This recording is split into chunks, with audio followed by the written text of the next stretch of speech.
Hey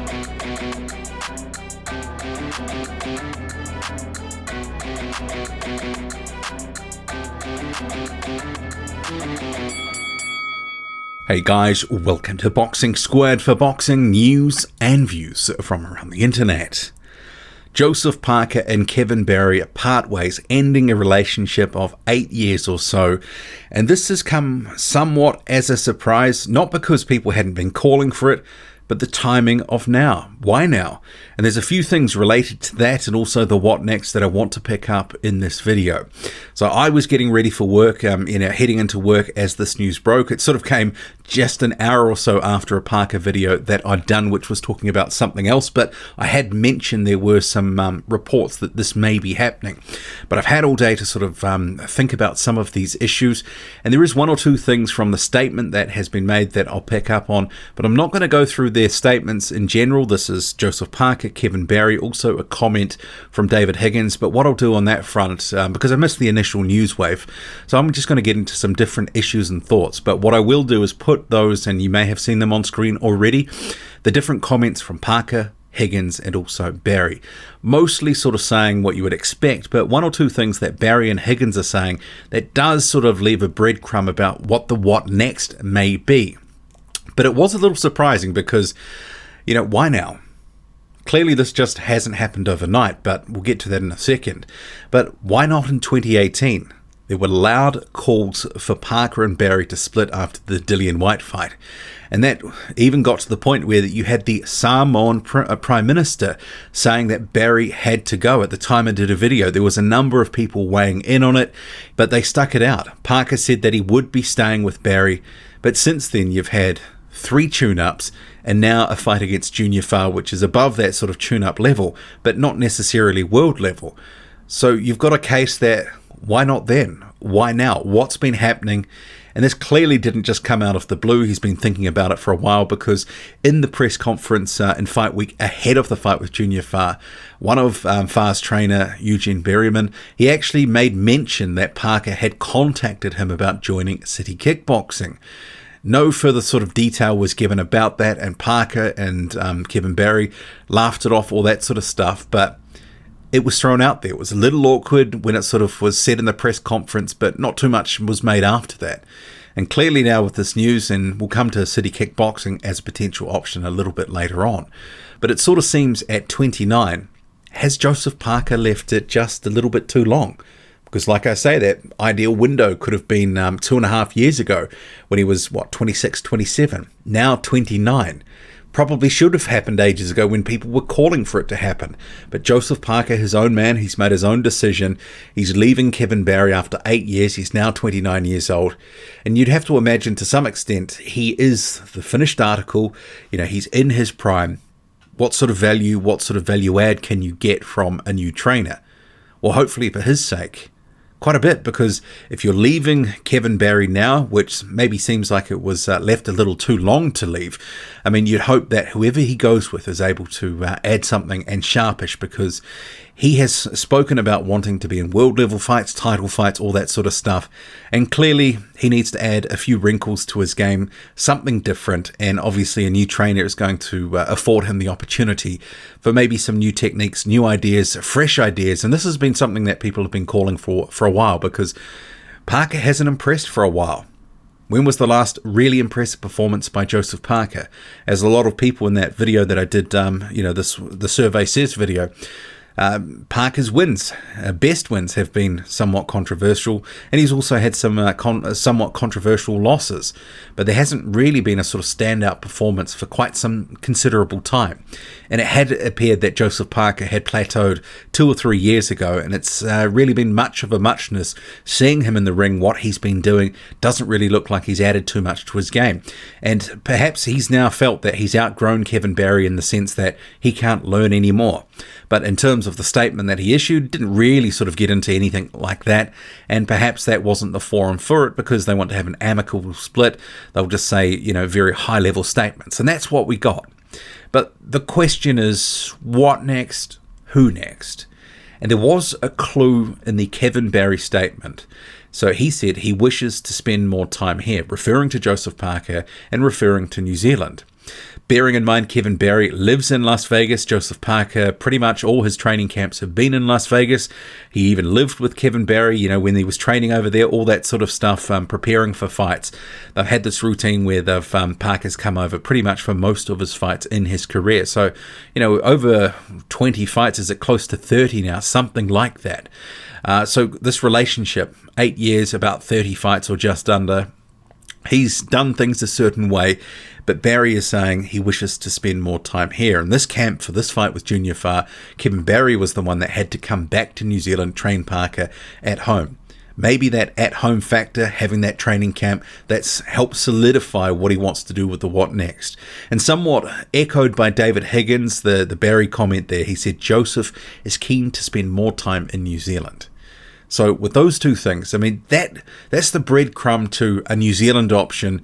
And really there is only one sort of high-profile sort of stable, and that is the Junior Fa stable, the City Kickboxing stable in Auckland. Junior Fa, you also have Hemi Ahio, Panove Hilu, and City Kickboxing is clearly well-known, world-renowned for MMA training. You have Israel Adesanya and other world-ranked fighters that are coming out of that gym. And Parker himself does know Adesanya. They've been paired up at different sort of promotional events. This was something at Eden Park in New Zealand, sometime in 2020, something like that later in the year. So they were on the roof of the stadium. So he knows Adesanya, he knows Fa, especially going back to the amateurs, and probably also has some other relationship with some other fighters, and had made contact from what Eugene Berryman had said. So the head trainer there for boxing is Doug Viney. He trains Hemi Ahio. Eugene Berryman is like the sort of assistant trainer for the boxing side, but he is the head trainer on the MMA side. So that could be his next step. But you look at that option and go, that gym is, world renowned for MMA fighting, but it is, boxing and MMA, different disciplines, as we've seen, guys who've switched to MMA or come vice versa. Sometimes there's quite a long adjustment period. So there is a case, to sort of say, based on their boxing, the results that they produce, that maybe it's a little bit thin in terms of the result side of things. So there could be a negative there, because it's a burgeoning sort of reputation on the boxing front. And that's meant to be no disrespect to them. Clearly very talented trainers, but they've had wild success on the MMA front, mixed martial arts. Not so much on the boxing front. You just had Junior Fa, who's the biggest name in the boxing side of things, in the heavyweight, at least in that stable. Kevin Barry was able, with Joseph Parker, to beat Junior Fa. But maybe there is something about staying at home, going there, having camaraderie. He doesn't have to travel overseas, all that sort of stuff. So there could be a lot of appealing sort of factors there to keep him in New Zealand and potentially train at City Kickboxing. But, boxing is a very short sport for the athlete. So you have to go. Joseph Parker at 29 is in his prime right now. Arguably, the best boxing trainers are not in New Zealand. We know that. They're in the United States and in the UK. So surely those options of those countries would make more sense.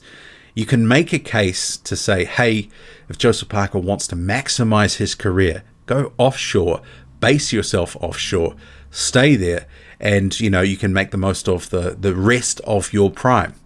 And also, he sort of said more recently he only wants to fight till he's 35, and even by then, I'm sure Joseph Parker, with his athleticism, his speed, all that sort of stuff, he's probably towards that sort of 35 mark going to be slowing down just a little bit past his athletic prime, just a bit. So there's a short window for him to maximize the best of his prime, remaining prime. The really sort of, it's one of those things when you're an older fighter and your athleticism starts to fade, you fall back on your boxing skills, all that sort of stuff, but you become a much more beatable fighter.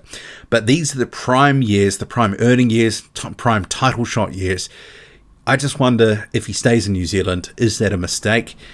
These things can only be judged in retrospect, but certainly I think there's a red flag there that a lot of people would agree that offshore, take your family offshore, that is potentially a good option, but obviously his call And he's already made a lot of money. He's had success in the sport, been a former champion. If he wants to train in New Zealand, all power to him. He may feel that is the best option for him at this point. So pros and cons either way. But he'd go into an environment where he knows some of the fighters. He'd have good sparring, good environment, successful gym.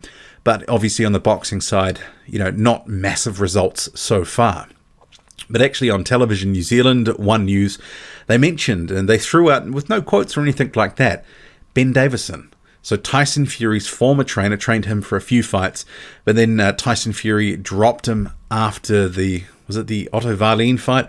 I can't remember. But obviously they were together for a time. Arguably Tyson Fury, he pretty much knew most of what he needed to know, etc. But he ended up sort of dropping Davison. They parted company. Apparently it was an amicable split, but who knows in boxing. But it is one of these things that if he was to go to Davison, is that much of an upgrade from Kevin Barry? That was the first question that I had. I sort of thought largely unproven, obviously a young and ambitious trainer, but is that the right fit? Is actually the training style somewhat similar to Barry in some respects?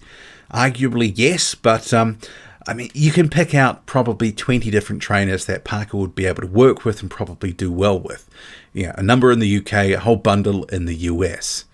But another factor sort of just to consider, they're talking about a fight for May the 1st in the UK against Derek Chisora. I'll make another video about that, but you have to ask the question, is this poor timing? Could he have just stuck it out with Kevin Barry? After this fight against Junior Fa, he wasn't that impressive, and it wasn't the best performance in the world. They obviously won the fight, moving on. So would it have been better to stay together until after that fight? I don't know. There seems to be some mad rush to get in the ring in May, which is, at this point, about 8 weeks away. Yeah, make of that what you will, but the timing doesn't seem great on that front if you've got to fight, just a number of weeks away.